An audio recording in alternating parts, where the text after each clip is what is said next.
So get ready for a major property real estate crash.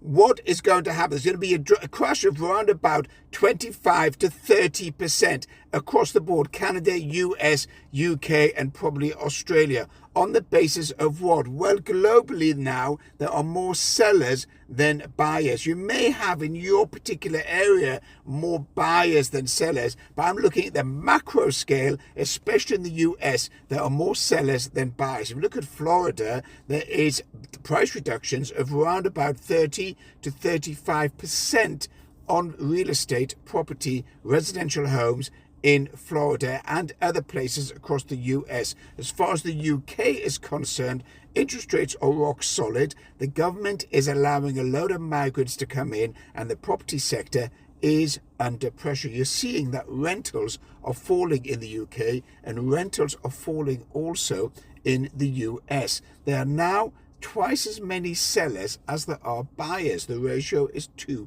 to 1. Not a healthy ratio for a rising property market. However, bond yields also are high, and banks, lending banks, mortgage banks go to bond yields, go to see where the yields are on bonds to borrow money in order to lend you. Now, those yields are rock solid high.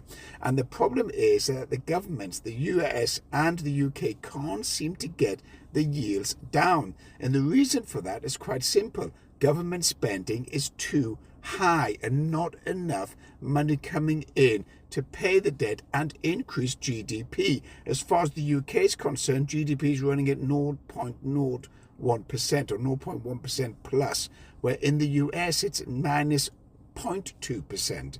So you've got lower GDP, lower income, but rising debt by the governments that are borrowing more money to finance the operation. Now, those yields are either going to stay high or move even higher, and that's going to put the central banks like the Fed and the Bank of England and the Bank of Canada in a dilemma, whereby if they were to reduce interest rates, that would cause inflation, and that will cause bond yields to rise further. The bond market, or the bond traders, know fine well that the bond market is under stress because governments cannot convince the investors and the traders that they have the ability to continue repaying these huge loans. For example, in the US, it's 38 trillion of debt.